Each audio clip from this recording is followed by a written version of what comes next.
Today, we're diving into one of the most powerful books I think I've ever read. It's Viktor Frankl's Man's Search for Meaning. It's a story born from the absolute worst of human history, yet somehow it offers one of the most profound guides to finding purpose, no matter what you're facing. So, imagine you go to a psychiatrist and the first thing they ask you is this: why do you not commit suicide? It's a shocking question, right? But this is exactly what Viktor Frankl would ask his patients. He wasn't trying to be morbid. He found that their answers, my kids, a project I haven't finished, a memory I cherish, these were the threads that kept them tethered to life. For Frankl, the whole point of psychotherapy was to help people find those threads and weave them into a strong pattern of meaning. It was a really powerful theory. And it's a theory he was about to be forced to test on himself in the most horrific way imaginable. You see, Frankl was a Jewish doctor living in Vienna, and during World War II, he was arrested by the Nazis.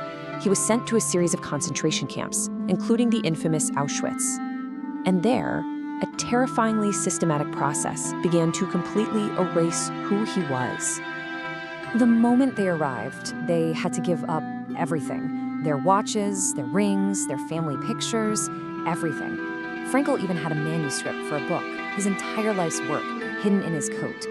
They took that too.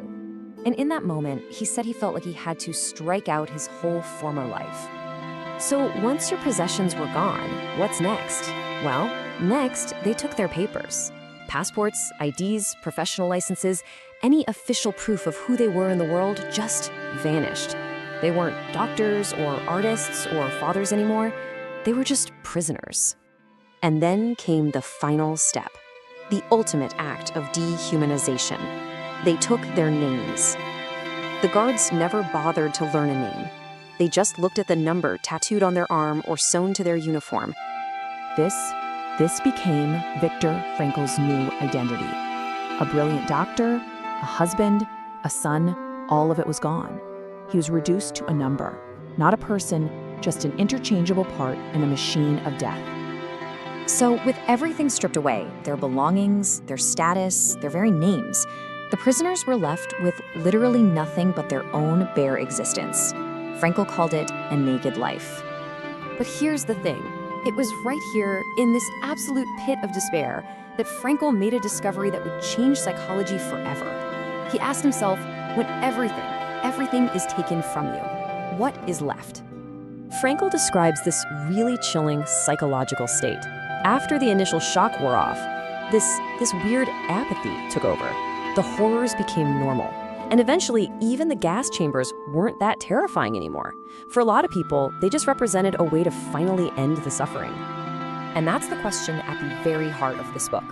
I mean, think about it. If you have nothing, no identity, no hope for a future, and you're not even afraid to die anymore, why go on? What could possibly give you a reason to get through one more day of torture and starvation? This was Frankl's incredible realization. The guards could control his body, his surroundings, his fate, but they could not control his mind, his inner response.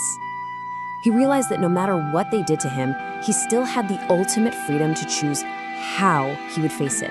Would he face it with despair or with dignity? Frankl often quoted the philosopher Nietzsche, and this quote really sums it all up. He saw that survival in the camps wasn't just about who was the strongest physically. The people who made it through were often the ones who had a reason to live, a why. Maybe it was a loved one they hoped to see again, or some work they felt they had to finish. That why gave them the strength to endure almost any how. And out of this unimaginable suffering, Frankl built a whole new school of psychotherapy. He called it logotherapy, and it basically turned the psychological theories of his day on their head. The word logos is just Greek for meaning, so logotherapy is literally therapy through meaning. Frankl's big idea was that our most basic, fundamental drive as human beings isn't for pleasure or for power, it's for purpose. Now, at the time, Freud was the big name in psychology, and he said our primary drive was the will to pleasure. Frankl completely disagreed. He argued that the real source of so much of our modern anxiety and depression comes from a frustrated will to meaning. He called this feeling of inner emptiness an existential vacuum. So, the big question is, how do you find this meaning? Well, Frankl said there are three main paths. The first is by creating something: our work, our art, a contribution we make. The second is by what we experience, beauty in nature or the love we feel for another person. And the third path, and this is the most profound one, is the attitude we choose to take when we're faced with suffering we can't escape. Let's just focus on that third path for a second, because that's the one that Frankel and the other prisoners had to walk every single moment of every day. How on earth do you find meaning in suffering? Frankel's logic here is just airtight. He said, look, suffering is part of life. You can't get rid of it, just like you can't get rid of death.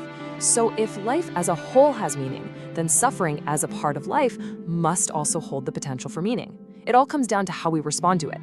Frankel often thought about these words from the writer Dostoevsky. The challenge wasn't to avoid suffering. That was impossible.